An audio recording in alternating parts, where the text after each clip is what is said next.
So now we're on the back of handout number 1, and we're going to be talking now about multiples. We just talked about factors, and now we're going to be talking about multiples. And multiples are what you're going to use to find common denominators for fractions when we're adding and subtracting fractions and we need to find common denominators. That's where we're going to use this process. So a multiple of a number is the product or the answer to a multiplying problem. So a multiple of a number is the product of multiplying whatever number we have by another number. So let's look at an example. The first 5 multiples of 7 are blank. So when I'm talking about multiples, I'm talking about multiplying. So I always need to think multiples, multiply. So the first 5 multiples mean I think in my head, what is 7 times 1? And that's 7. 7 times 2, 7 times 3, 7 times 4, and 7 times 5. So when you're writing out your multiples, you can write them horizontally, or some students like to write them vertically so they find ones that match. Either way is fine. These are just some methods to use to find common multiples. So whenever we're finding multiples to find a common denominator, we like to find what's called the least common multiple. A lot of times you may have seen this listed as LCM. So you might want to write that just so whenever you see the letters LCM, just like down here, you know that that stands for least common multiple. And that means that it's the smallest common multiple that a set of numbers has in common. So let's look at an example and look for a process to help us be able to find common denominators using the least common multiple method. So first, the directions tell us list out the first 10 multiples of each number. Then determine the least common multiple. So here they give us 2 numbers. Our numbers are 4 and 9.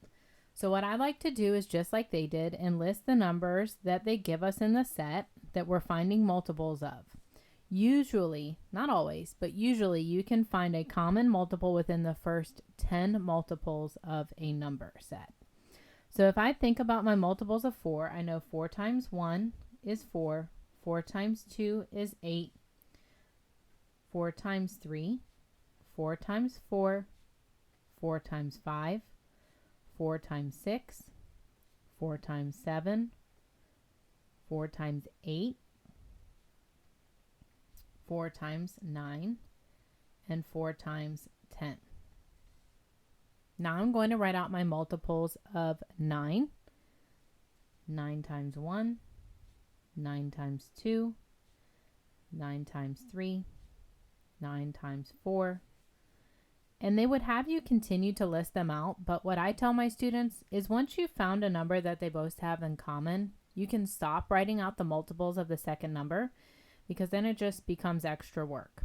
So I see that they have the number 36 in common. And I always just circle that so I don't get confused if I'm doing multiple numbers. Just for me, it helps me to organize. You don't have to, but it might help you. So I see that this is the smallest number that both of these have in common, which means my LCM, or my least common multiple, of 4 and 9 is going to be 36. Why don't you go ahead and try number 4. Once you're done, come back and check with me. So pause the video, try number 4, and then come back and see how we did. All right, let's see how you did. So our multiples of 3 and 7, again, we're going to list out 10 multiples of 3, and then we're going to find the one they have in common for the multiples of 7. So I think 3 times 1, 3 times 2, 3 times 3, 3 times 4, 3 times 5, 3 times 6, 3 times 7, 3 times 8, 3 times 9, and 3 times 10. Now I'm going to do the same thing with my multiples of 7. I'm going to stop when I find one they have in common. So 7 times 1, 7 times 2, 7 times 3, and they both had 21 in common. It's the smallest number they have in common. So my least common multiple of 3 and 7 is 21. Now, what you're probably noticing is that you could also multiply these numbers together to get the least common multiple. And in this case, that's true. But it's not always possible that you find the least common multiple when you multiply the two factors together. So this is the method that will help you to have to simplify less at the end of a addition and subtraction of fractions problem. So now let's apply this to real world math problems. So it says apply your understanding of both factors and multiples to answer the questions below. And as we go through, we're going to label some of these because they're going to help you when you get to your homework tonight. So number 5 says Amari and Ethan planned an end of season soccer party. They purchased 45 hot dogs and 30 individual bags of chips. So I like to read through the problem and then go back and underline the important parts. So it says they bought 45 hot dogs and 30 individual bags of chips.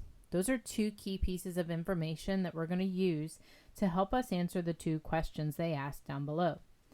So letter A says, if each person is going to receive, and we're going to put a box around this, the same amount of food, what is the greatest number of people they can feed without having any leftovers?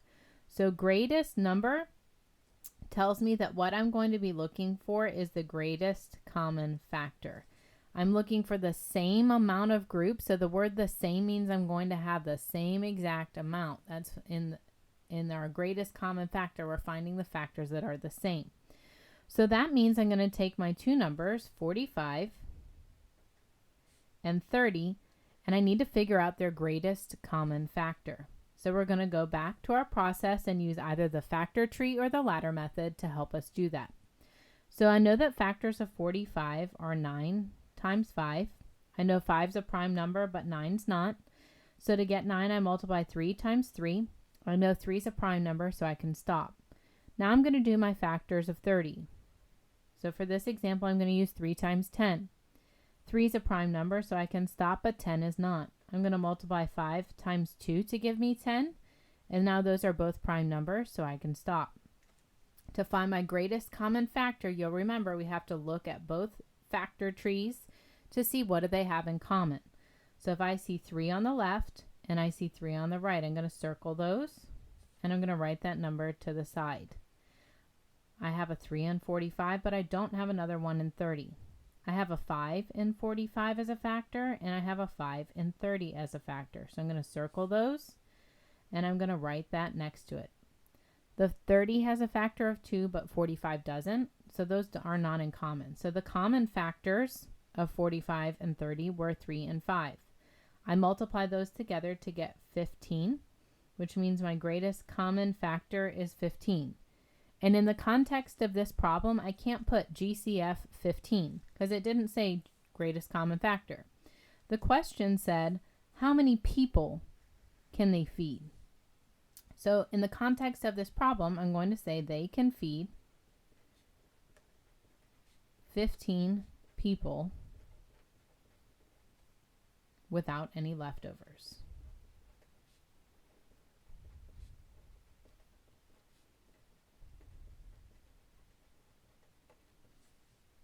So now let's look at question B. B says, what will each person receive?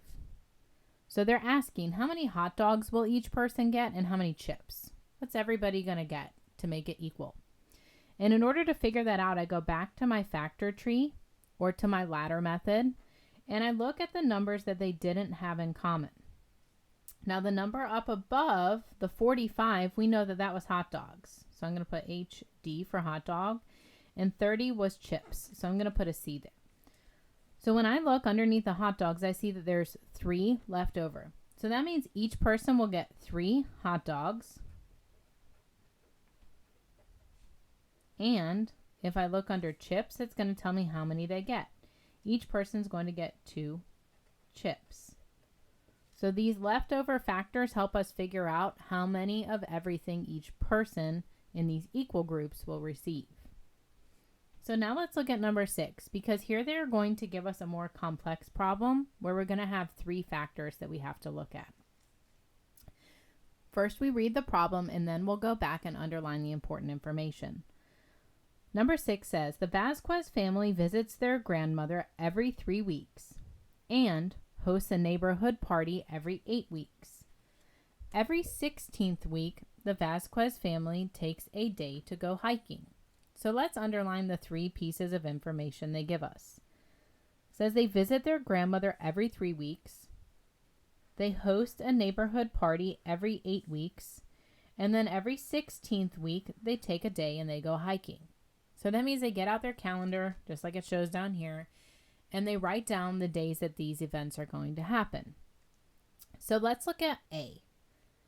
A says, after how many weeks will the Vasquez family visit both their grandmother and host a neighborhood party?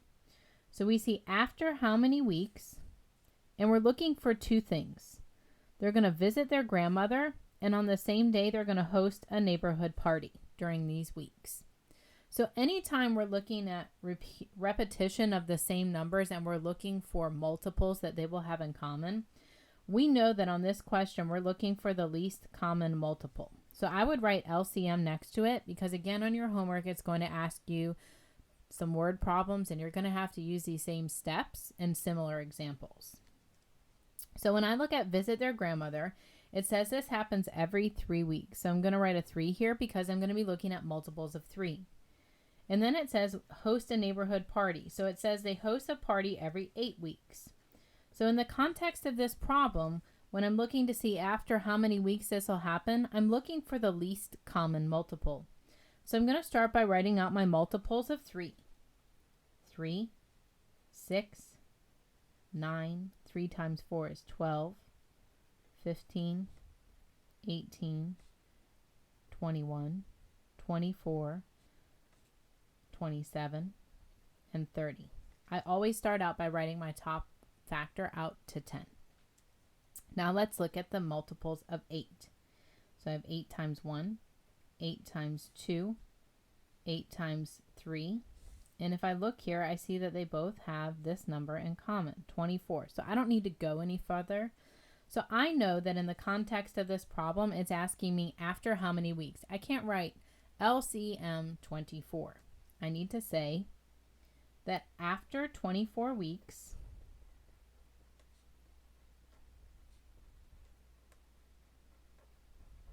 comma, both events will happen.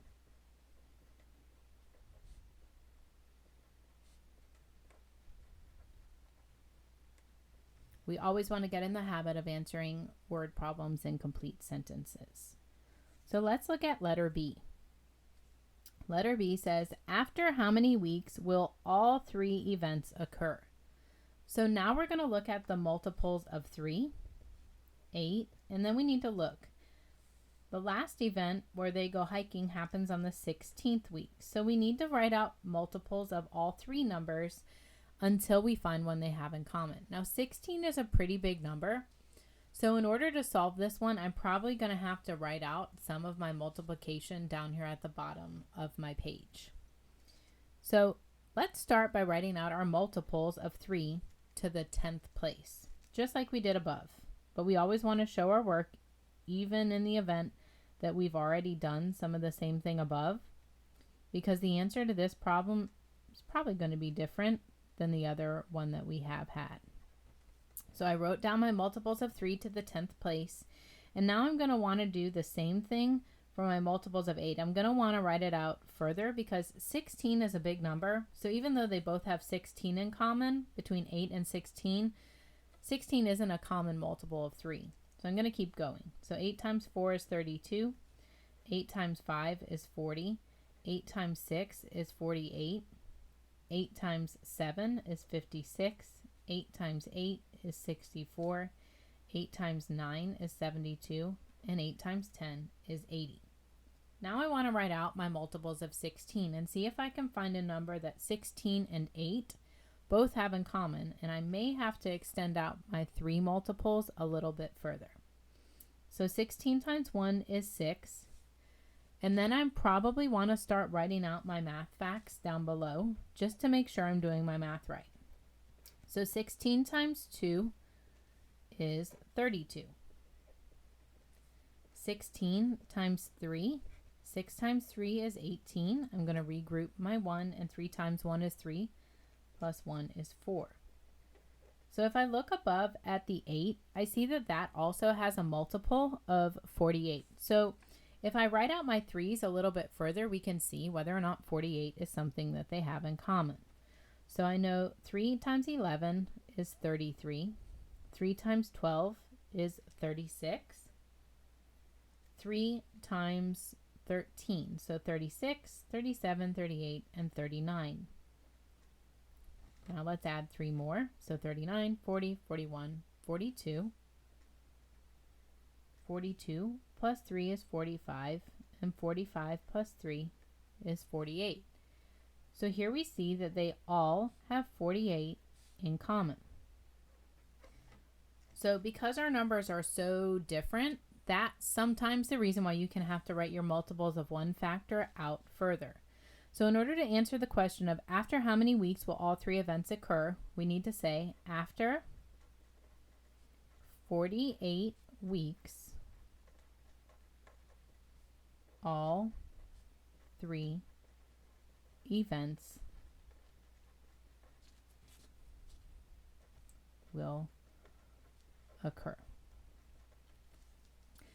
So now you're going to use this paper, this handout, handout 1 of factors and multiples, to complete your homework number 1. So what you're going to see on homework number 1 is that 1 through 3 are asking for the least common multiple. 4 through 6 are asking for the greatest common factor. So you need to use the methods we talked about to find those. 7, 8, and 9 are word problem questions that are similar to the examples we looked at in our work that we have already done with word problems. So let's look at number 7, and I'll help you to figure out whether you're looking for least common multiple or greatest common factor. So number 7 says a holiday toy drive is putting together baskets for children. There are 84 toys and 56 books. If each basket has, and here's our key word, the same number of toys and books, so no toys or books are left over, how many baskets can be made? So thinking back to our example with the hot dogs, question A asked me how many things can I make without having any leftovers. So I'm going to follow the same process that I did for 5A. And here on question 7, I'm going to be responsible for finding the greatest common factor. Let's look at number 8. Number 8 says a neighborhood trash pickup comes every 7 days. Recycling pickup is every 12 days. After how many days will trash and recycling be picked up on the same day? So this was similar to the last question, number 6, where we were looking for the least common multiple. So you're going to use the least common multiple to find that. Number 9 is an error analysis problem. So this says Addie organizes this Venn diagram to show the factors of 56 and 42. So Addie did this work. Reed says that she is incorrect. So Reed, another person, did the same thing, and when he did his work, he noticed something different. So it says who is correct. So what they want you to do is do the greatest common factor of 56 and 42, and they want you to tell which person is correct. Is Reed accurate that Addie's work is wrong, or is Addie's work correct? So you're going to go through and figure those out, and then we will check them together when you return to class.